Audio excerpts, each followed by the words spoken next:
सावधान, एउटा एकदमै खतरनाक स्क्यामको बारेमा म तपाईलाई आज जानकारी दिँदैछु। यति बेला Christmas gift, new year gift भनेर यति धेरै स्क्याम भइरहेको छ। यो मेसेज मलाई स्वयंलाई मेरो मेसेन्जरमा आएको मेसेज म तपाईलाई देखाउँदै छु। ठ्याक्कै ई सेवा जस्तै देखिने, ई सेवाको लोगो छ, ई सेवाको नाम छ, अनि के भन्छ त यसले, ई सेवा क्रिसमस गिफ्ट भन्छ। त्यसपछि हामी लोभिएर के गर्छौं, त्यहाँ क्लिक गर्छौं। अब मलाई यो मेसेज कहाँबाट आयो त? मेरै एकजना साथीले यो मेसेज मलाई पठायो। के हुन्छ त, यस्तो मेसेज तपाईका 20 जना साथीलाई पठाउनुस् भनेर तपाईले ठ्याक्कै मेसेज आउँछ। अनि तपाईले गिफ्ट पाउनुहुन्छ भनेर लेखेको हुन्छ। तपाई गिफ्टमा लोभिनुहुन्छ, ओहो गिफ्ट आउने रहेछ मलाई भनेर। अनि तपाई ड्याङ ड्याङ ड्याङ मेसेन्जरमा के गर्नुहुन्छ, फरवर्ड गरिदिनुहुन्छ 20 जनालाई।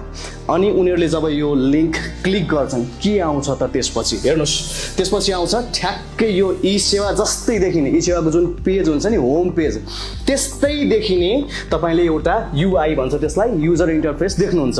देखेपछि अब यहाँ के भन्छ त, कंग्रेचुलेसन्स ई सेवा क्रिसमस गिफ्ट, अनि 42,000 आउँछ तपाईलाई यो सर्वेमा भाग लिनुहोस् भनेर ठ्याक्क लेखेको छ यहाँ। अनि क्वेशन के आउँछ, क्वेशन 1 अफ 4 भनेछ, 4 वटा प्रश्न छ यसमा। आर यु फ्यामिलियर विथ ई सेवा?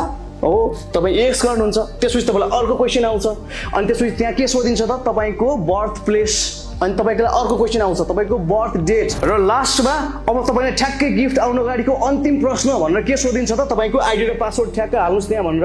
अनि आईडी र पासवर्ड हाल्ने युआई पनि ठ्याक्कै ई सेवाको जस्तै हुन्छ। तपाईलाई के लाग्छ भने यो ई सेवाले नै गरिरहेछ।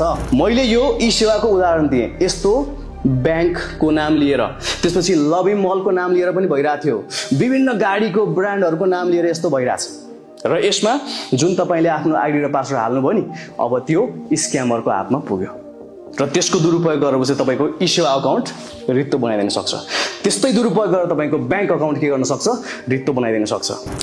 अनि यो चाहिँ एकदमै रियल हो भनेर देखाउनलाई स्क्यामरले के गर्छ त, हेर्नुस्, त्यो पोस्टको मुनि त्यसको तल चाहिँ कमेन्टहरु आउँछ। यी नेपाली मान्छेहरूले नै गरे जस्तो देखिने गरेर रियल जस्तो, यी ठ्याक्कै I can't believe it, I really receive the gift भनेर आउँछ।